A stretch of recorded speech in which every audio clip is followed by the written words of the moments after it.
The only thing that you want to know about you in your horoscope is the 11th house, because 11th house denotes the material gain, realization of hopes, income of wealth, and simply the house of gain.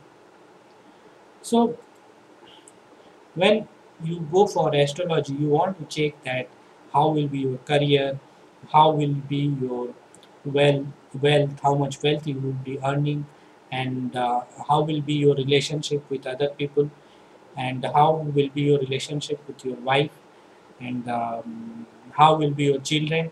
So these are the questions you go for when you go for an astrologer.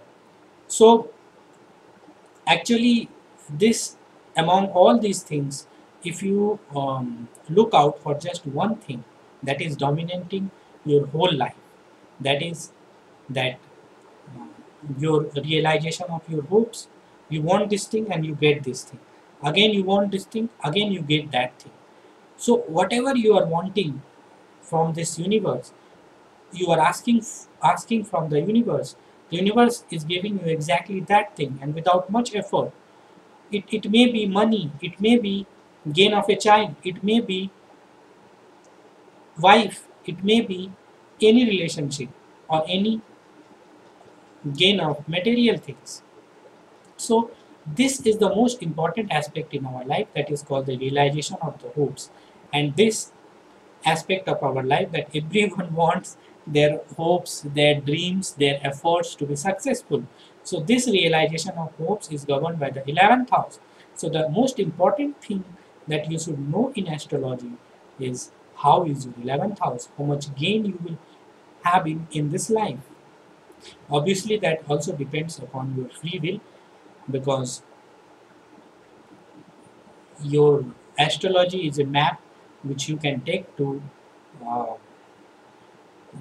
to guide your life, to take the right path. But it is not necessary that you should always take the path that is shown by astrology. You may take a different path, but in fact that also will be denoted in the natal chart, that what are the ways that you are choosing in your life, whether you want to go to right lane or whether you want to go to the left lane. So these right and left lanes will also be in your natal chart. Only it is your free will that you will decide the right lane and the left lane. So that is the your karma. So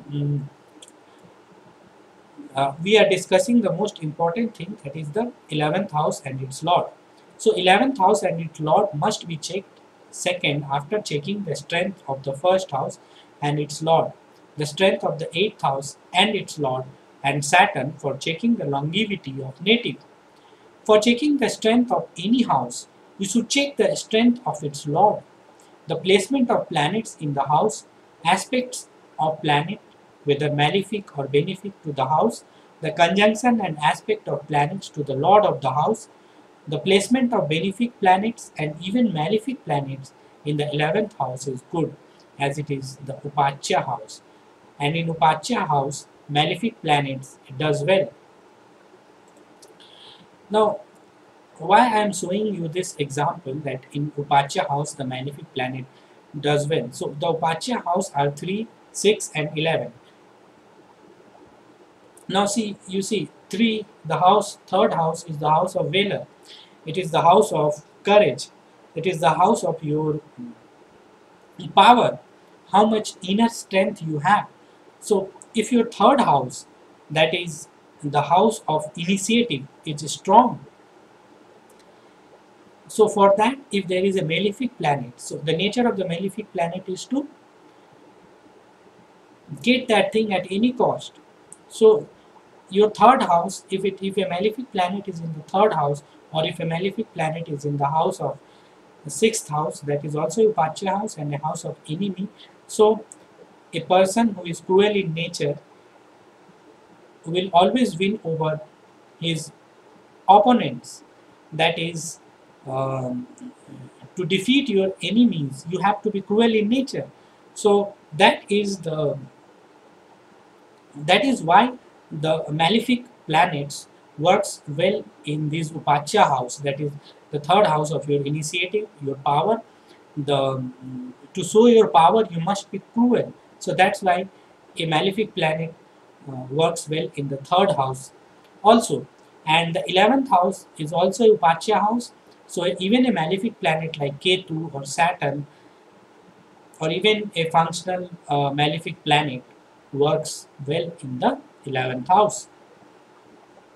So such is the power of the 11th house. So uh, for checking the strength of any house, you should check the strength of its lord, the placement of its lord in the house, the aspect of planets, the malefic and benefic to the house, the conjunction and aspect of planets to the lord of the house, the placement of benefic planet and even malefic planet in the 11th house is good, as it is a Upachya house. And in Upachya house, the malefic planets does well. So the lord of the house should be conjunct with benefic lords to add strength to the planet and its significance. And also aspect of benefic lords also strengthen a planet. Similarly, the conjunction or aspects of malefic lords to a house or its lord weakens the house and the house lord. So only one exception is there. Even malefic planets works well in the 11th house, that is the Upachya house. Then the most important point to note is the operating period. If the operating period or the sub-period is of the planet that is either the lord of the 11th house, or strong planets placed in the 11th house, or strong planet aspecting or conjunct to the 11th house, or its lord, will bring the signification of the 11th house, that is gain of worldly material and wealth during its main period and sub-period. So there is a lot to know about what is more important when you go for an astrology to check. So just keep watching me and subscribe to my channel.